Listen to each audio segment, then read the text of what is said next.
dissenting opinions, there's no way that anyone can argue against them. There's no way. Foreign countries that have been ripping us off for years are ecstatic. They're so happy. And they're dancing in the streets, but they won't be dancing for long. That I can assure you. The Democrats on the court are thrilled, but they will automatically vote no. They're an automatic no, just like in Congress. They're an automatic no. They're against anything that makes America strong, healthy, and great again. They also are a, frankly, disgrace to our nation, those justices. They're an automatic no, no matter how good a case you have. It's a no. But you can't knock their loyalty. It's one thing you can do with some of our people. Others think they're being politically correct, which has happened before far too often with certain members of this court, and it's happened so often with this court. What a shame.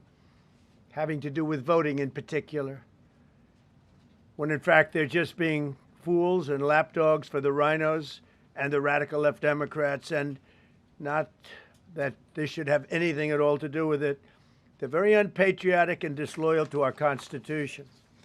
It's my opinion that the court has been swayed by foreign interests and a political movement that is far smaller than people would ever think. It's a small movement.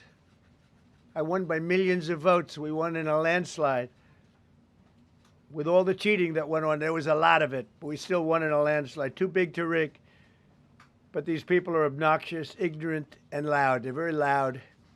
And I think certain justices are afraid of that. They don't want to do the right thing. They're afraid of it. This was an important case to me, more as a symbol of economic national security, and also, I would say, just for our country itself, so important, because we're doing so well as a country. We've never done so well.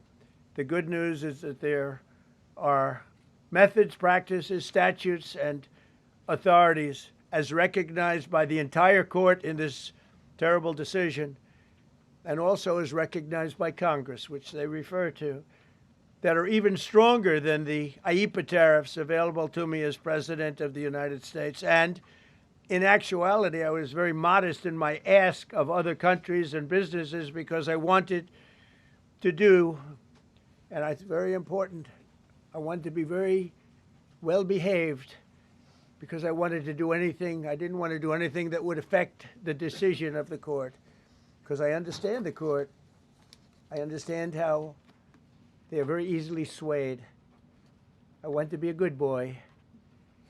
I have very effectively utilized tariffs over the past year to make America great again.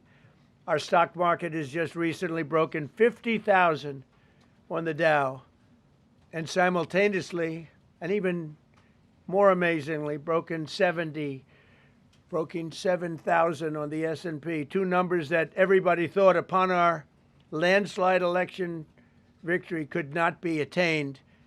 Think of that. Nobody thought it was possible to do it within 4 years, and we did it in 1 year. They said, you'll never be able, you'll go back and you read the geniuses, read their statements, all of the Nobel Prize winners in economics. They said, no, you couldn't do it in 4 years. Well, we didn't do it in 4 years. We did it in 1 year. We broke every record in the book, and we're continuing to do so. Tariffs have likewise been used to end 5 of the 8 wars that I settled. I settled 8 wars, whether you like it or not, including India, Pakistan, big ones, nuclear, could have been nuclear. Prime Minister of Pakistan said yesterday at the great meeting that we had, the Peace Board, he said yesterday that President Trump could have saved 35 million lives by getting us to stop fighting. They were getting ready to do some bad things. But they've given us great national security, these tariffs have. And together with our strong borders, reduced fentanyl coming into our country by 30%. When I use them as a penalty against countries illegally sending this poison into our country to poison our youth. All of those tariffs remain. They all remain. I don't know if you know that or not. They all remain. We're still getting them, and we will after the decision. I guess there's nobody left to appeal to. But again, those three people, such respect. I've had a lot of respect for them anyway, but such great respect. But other alternatives will now be used to replace the ones that the court incorrectly rejected. We have alternatives, great alternatives. Could be more money. We'll take in more money, and we'll be a lot stronger for it. We're taking in hundreds of billions of dollars. We'll continue to do so. To show you how ridiculous the opinion is, however, the court said that I'm not allowed to charge even $1. I can't charge $1. Can't charge $1. I would have used 1 penny, but we don't make the pennies anymore. We save money. Can't charge $1 to any country under IEEPA. Not $1. I assume to protect other countries. This must have been done to protect those other countries, certainly not the United States of America, which they should be interested in protecting. That's what they're supposed to be protecting. But I am allowed to cut off any and all trade or business with that same country. In other words, I can destroy the trade. I can destroy the country. I'm even allowed to impose a foreign country-destroying embargo. I can embargo. I can do anything I want, but I can't charge $1. Because that's not what it says. And that's not the way it even reads. I can do anything I want to do to them, but I can't charge any money. So I'm allowed to destroy the country, but I can't charge them a little fee. I could give them a little 2-cent fee, but I cannot charge under any circumstances. I cannot charge them anything. Think of that. How ridiculous is that? I'm allowed to embargo them. I'm allowed to tell them you can't do business in the United States anymore. We want you out of here. But if I want to charge them $10, I can't do that. It's incorrect. Their decision's incorrect. But it doesn't matter because we have very powerful alternatives that have been approved by this decision. You know, they've been approved by the decision for those that thought they had us. And they're saying that I have the absolute right to license, but not the right to charge a license fee. So think of that. I have the right to license, which is a very powerful word. In many ways, license is more powerful than tariffs. In fact, I was thinking about using it. But they came up with the idea that I can license, just like the people that were opposing me told them to do, but not the right to charge a license fee. Think of that. Who ever heard of such a thing? What license has ever been issued without the right to charge a fee? You get a license, you charge a fee. It's automatic, but not with this court. But now the court has given me the unquestioned right to ban all sorts of things from coming into our country, to destroy foreign countries, but a much more powerful right than many people ever thought we even had, but not the right to charge a fee. How crazy is that? Our country is the hottest country anywhere in the world right now. And it was a dead country 1.5 years ago under an incompetent president. But now I'm going to go in a different direction, probably the direction that I should have gone the first time, but I read the language. I'm very good at reading language, and it read our way 100%, but now I'll go the way I could have gone originally, which is even stronger than our original choice. As Justice Kavanaugh, whose stock has gone so up, you have to see, I'm so proud of him, wrote in his dissent, although I firmly disagree with the court's holding today, the decision might not substantially constrain a president's ability to order tariffs going forward. So, think of that. The decision might not substantially constrain. And it doesn't, he's right. In fact, I can charge much more than I was charging. So I'm going to just start. Although I firmly disagree with the court's holding today, the decision might not substantially constrain a president's ability to order tariffs going forward.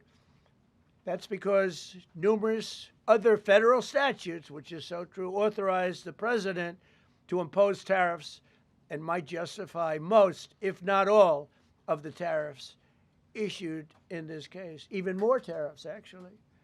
Those statutes include, think of that, Those statutes include, for example, the Trade Expansion Act of 1962, Section 232.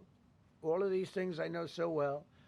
The Trade Act of 1974, Sections 122, 201, 301, and the Tariff Act of 1930, Section 338, all clear, but it's a little bit longer process. I thought I'd make things simple, but they didn't let us do that. I would like to thank Justice Kavanaugh for frankly, his genius and his great ability. Very proud of that appointment. In actuality, while I am sure that they did not mean to do so, the Supreme Court's decision today made a president's ability to both regulate trade and impose tariffs more powerful and more crystal clear rather than less. I don't think they meant that. I'm sure they didn't. It's terrible. And to think that the Democrats who oppose this only because they want to go the opposite way, they'd like to pack the court. They want to put on 21 people. They want to pack the court, pack the Supreme Court. Maybe they should do it. Maybe they would be better off if they did it. They want to pack the court. They want to do anything to hurt our country. There will no longer be any doubt, and the income coming in and the protection of our companies and country will actually increase because of this decision. I don't think the court meant that, but it's the way it is. Based on long-standing law and hundreds of victories, and even, as I was pointed out before, even thousands of victories over the years, to the contrary, the Supreme Court did not overrule tariffs. They merely overruled a particular use of IEEPA tariffs. And essentially, it's used to get a fee. I can do anything I want with IEEPA, anything. I just can't charge anybody for it. I can license, I just can't charge them. It's ridiculous, but it's okay because we have other ways, numerous other ways. The ability to block, embargo, restrict, license, or impose any other condition on a foreign country's ability to conduct trade with the United States under IEEPA has been fully confirmed by this decision. So now there's no doubt, because, you know, there were a lot of questions about tariffs because no president was smart enough to use them to protect our country from those countries and businesses that were ripping us off. You took a look at the deficits that we had with some of these countries. It was disgraceful what they got away with for many, many decades. But now we know, because this decision affirms all those things that some people weren't sure about. In order to protect, and it says so, in order to protect our country, a president can actually charge more tariffs than I was charging in the past period of a year under the various tariff authorities. So we can use other of the statutes, other of the tariff authorities, which have also been confirmed and are fully allowed. Therefore, effective immediately, all national security tariffs under Section 232 and existing Section 301 tariffs, they're existing, they're there, remain in place, fully in place, and in full force and effect. Today, I will sign an order to impose a 10% global tariff under Section 122 over and above our normal tariffs already being charged. And we're also initiating several Section 301 and other investigations to protect our country from unfair trading practices of other countries and companies. Thank you for your attention to this matter, and I say quite simply, which I've said for a long time, make America great again. And interestingly, we've already made it great, so I don't have to use that, but I don't think we'll ever give up on MAGA. MAGA is always going to be with us. If you have a few questions, you can let us know. But just to end, so we're going forward, we will be able to take in more money, and there'll no longer be doubt, because there was always doubt. I know the people that brought the lawsuit, and you know, they're sleazebags, major sleazebags, but I know them, and they're foreign country centric. They were sending things into our country, and the people representing them knew full well, but they were sending things into our country, and they were beneficial to other countries, but very, very bad for us. And I stopped it, and we'll just keep it going. So we have a totally firm decision now, and I don't think the court meant it, because the court doesn't show great spirit toward our country, in my opinion. A lot of bad decisions, but there are usually ways around it. This is something we could have done, as Justice Kavanaugh said, we could have done this originally, but we're doing it now, and the numbers could be far greater than the hundreds of billions we've already taken in. Yeah, please. Mr. President, I'm very curious. You've spoken about in the red. Thank you so much, Mr. President. Justice Thomas and Alito, as you know, are the most conservative constitutional justices. Do you think that you'll get to appoint 2 more justices later this term with similar ideologies? And what type of vetting process will they go through to ensure they uphold? I don't know, but they're great justices. That's all I can say. And I hope they're going to be around a long time. I hope they're going to stay healthy. They're great people. They're great. And Justice Alito, too, to add to the group. These are great men. Right. With a great love of our country and a great understanding of the law. Mr. President, are you going to ask Congress to take additional action on tariffs now? No, I don't need to. It's already been approved. I mean, I would ask Congress and probably get it. When people look at the real numbers, and you look at hundreds of billions of dollars that have come into our country. Yesterday, I was at a steel plant, as you know, and I went to great place, great plant, great, wonderful people. And they were telling me, I said to them, you were there, a lot of the press in this room. Of course, I don't think this plane's big enough to take the press in this room, but a lot of the press right here. We were in Georgia. And I said to the owner, I made a speech at a factory. They make steel products. And I said, how are you? Nice to meet you. How's business? President, I'd love to kiss you. This is a very powerful man. I don't want to be kissed by that man, but a very powerful, strong man. He's been in the steel business for many years. His father started it. And he said, sir, I want to kiss you. I said, why? He said, because we were down to working 1 hour a week, and then you came in and imposed tariffs, and all of that foreign junk that they were dropping into our country stopped. And we're now going to double shifts, 7 days a week, and we may be very soon going to 24 hours around the clock, almost 7 days a week. He said, sir, I want to kiss you so badly. And I said, no, thank you.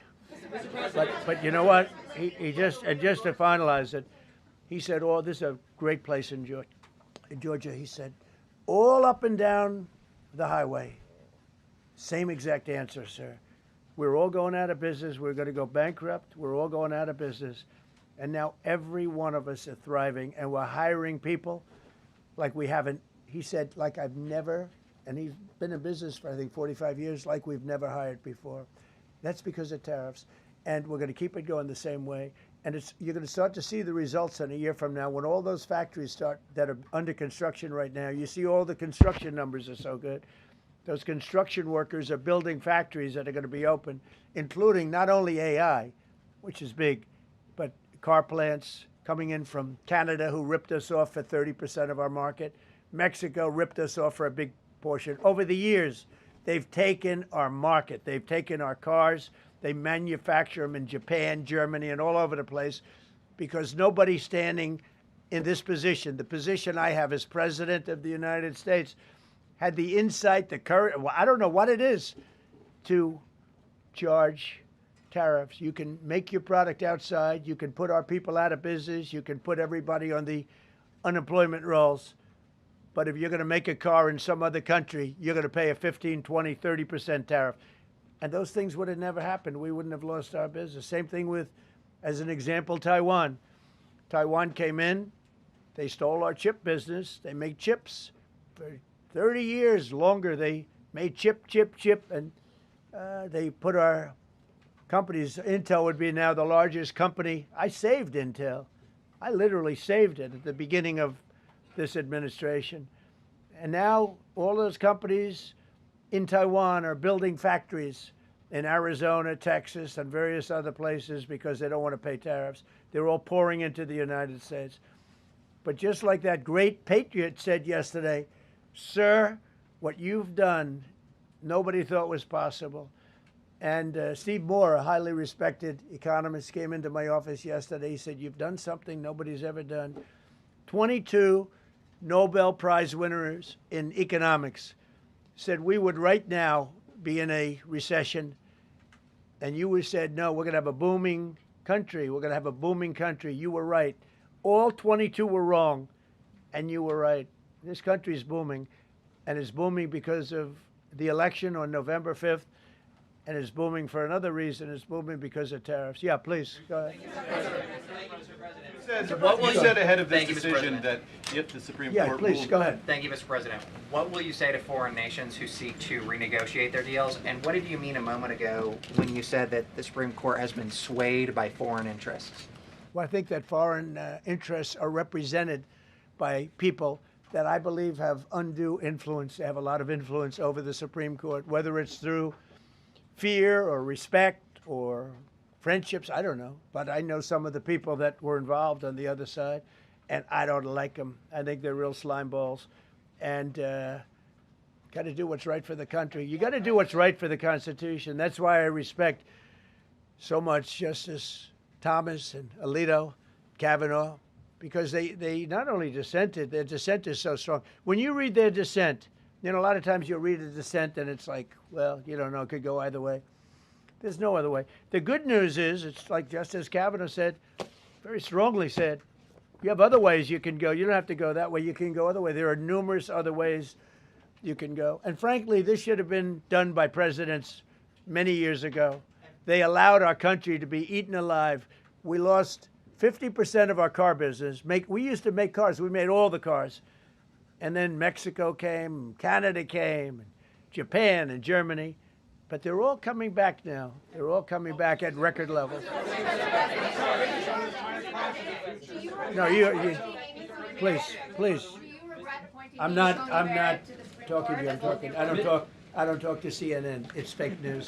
Go ahead. Mr. President, yesterday you made the case that the economy is the hottest it's been in a long time. Right. January jobs report beat expectations, CPI report beat expectation, real wages are up. What would you tell Americans who are worried that this decision will kind of throw the economy that you have projected going in the right direction at a very rapid pace off track? Well, thank you for the question. And I will say this, we really are at a very important point. I've been waiting for this decision so long. They could have made this decision a long time ago. Not complex. They're wrong on it. It's a ridiculous decision. But they should have released this a long time ago. We waited months. And that gave uncertainty. Now we have certainty. And I think you're going to see the country get much stronger because of it. Look, we were ripped off by almost every country in the world. If you look at the surpluses, almost every country in the world that did business with us, our people were stupid. And I blame presidents for it because they're ultimately the leader. We were being ripped off by almost every single country in the world, had some massive surpluses. China had hundreds of billions of dollars in surpluses with the United States. They rebuilt China. They rebuilt the army. We built China's army by allowing that to happen. I have a great relationship with President Xi, but he respects our country now.